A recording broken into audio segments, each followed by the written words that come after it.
Hello and welcome. When we talk about global business, it's easy to picture these giant, faceless multinationals. But here's the thing. The story of Bangladesh is already a global one. So, the real question isn't if Bangladesh is a global player, it's how we can get more of its incredible companies onto that international stage. Let's dive into a practical roadmap that can help make that happen. First, let's just get a sense of the scale we're talking about. Over $44 billion in export earnings. Just let that sink in. This isn't some far-off goal, this is happening right now.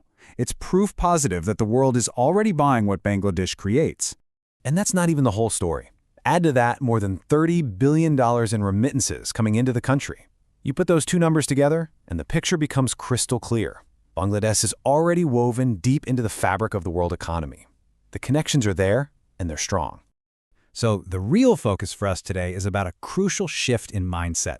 It's about moving away from what we could call opportunistic exporting, just kind of reacting and taking an order when it lands in your lap, and moving towards systematic expansion. This is about building an engine for growth that's intentional, it's repeatable, and it's scalable. It's the difference between getting lucky and making your own luck. So here's our game plan. We've broken this whole journey down into 6 parts. We're going to start with the why. Why is this so important right now? Then we'll look at the different paths you can take and how to build a rock-solid foundation.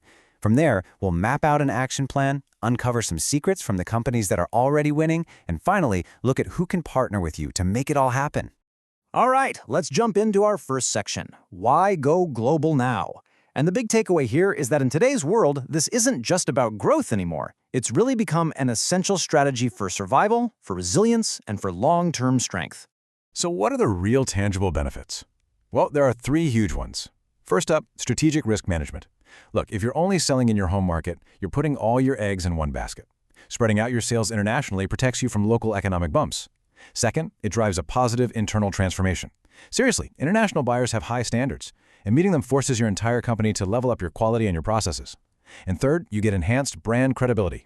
A company that exports is just seen as more serious and more reliable by everybody. Your bank, your suppliers, even your customers at home. Okay, so if you're on board with the why, let's get to the how. Moving on to our next section, let's talk about choosing your international path. The best way to think about this is like a toolkit. You pick the right tool for the right job. And in that toolkit, you've got 5 proven pathways. You can go the traditional route with structured exporting, working with buyers and distributors. Or you can jump into the modern world with digital exporting, using websites and online platforms. You could form strategic partnerships, like a joint venture, to share the risk. If you're ready for a bigger step, you can establish an international presence with your own office. Or you could become a key player in a global giants world through supply chain integration. The best part? You don't have to pick just one forever. You can start with one and evolve. Now, we're at what I think is maybe the most important part of this whole discussion, building your export foundation. This is the prep work. And honestly, this is the stage where companies either set themselves up for incredible success or for a lot of frustration. Getting this right changes everything. And it all starts with your international value proposition. See, good quality at a good price just doesn't cut it anymore. Everyone says that. You need a clear commercial reason why a buyer in, say, Germany or Japan should choose you. Is it your unbelievable on-time delivery record? Is it your flawless compliance paperwork? Your ability to do custom orders? You have to get specific, because that's what makes you stand out. Once you know your unique value, you have to get ready. The first pillar is product readiness. This is all the physical stuff. Is your labeling and barcoding right for the target market? Is your packaging going to survive a 6-week journey by sea? Are your user manuals and compliance docs all in order? These aren't minor details, they're deal breakers.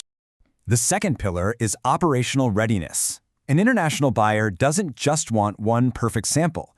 They need to know that the 1,000th unit they order will be just as good as the first.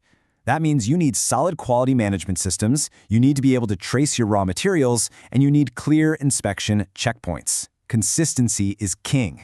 And that brings us to the third pillar, commercial readiness. You've got to get your pricing right. And I'm not just talking about the factory price. You have to calculate your full landed cost, that's shipping, insurance, tariffs, currency fluctuations, everything. So many businesses get excited and underprice their first order, and they end up losing money. You have to build a sustainable profit margin from day one. Okay, so with that strong foundation built, you're finally ready to make your move. This brings us to the next section, your step-by-step action plan. This isn't about guesswork, it's about following a disciplined, logical process. And here's what that process looks like. Step 1, market selection. Use data, not just a gut feeling, to find where the real opportunity is. 2, define your route to market. How will you actually sell? Through an agent? Directly online? 3, lead generation. This is where a professional website and clear catalogs become your best friend. 4, sales execution. When a lead comes in, you respond quickly and professionally. 5, disciplined fulfillment. Your logistics and paperwork have to be perfect. And the final goal, step 6, is to build repeat business. You turn that first trial order into a lasting, profitable relationship. So, what is it that separates the companies that do this year after year from the ones who just get a few random orders? Let's pull back the curtain on the secrets of the global winners. It's about making the leap from being an exporter to becoming a true international player. And honestly, this quote says it all. The #1 secret is just being reliable. In a chaotic world, being the one supplier that always delivers what you promised when you promised, that is the ultimate advantage. Trust becomes your most powerful marketing tool. It's about building a reputation that's rock solid. Secret number 2, focus. So many companies try to be everything to everyone, and they spread themselves too thin. The winners know that having one strong market with a handful of loyal, repeat customers is so much more valuable than having tiny, random orders from 5 different countries. Go deep before you go wide. And your edge also comes from a few key habits. First, professional communication.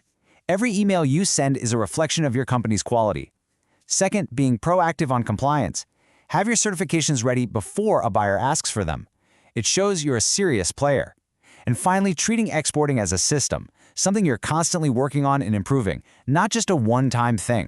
Now, this all sounds great in theory, but let's be real. There's a big gap between having a plan and actually making it happen. And that brings us to our last section, finding a partner who can help you turn this roadmap into a reality. Because this is the question, right? This is where so many amazing businesses get stuck. You've got a fantastic product. You have the drive to go global. But the actual steps, finding the right buyer, navigating the paperwork, just knowing where to begin, can feel completely overwhelming. This is exactly where a partner like Trade and Investment Bangladesh, or TNIB, can be an absolute game changer. They help you get international ready, hitting all those foundation points we talked about. They give you the data for smart market selection. They do the hard work of identifying potential buyers and making the first contact. They set up the matchmaking meetings, and they support you all the way through the transaction to make sure it goes smoothly. You know, when you step back, this is about something so much bigger. The next great chapter for Bangladesh's economy is going to be written by broadening who gets to play on the global stage. It's about more small and medium-sized businesses, more tech companies, more diverse industries, all turning their amazing local talent into global revenue. So, we'll leave you with this one question to think about. After seeing this whole roadmap laid out, what's the very first small, tangible step you can take to start building your own global growth engine? Thanks so much for joining us.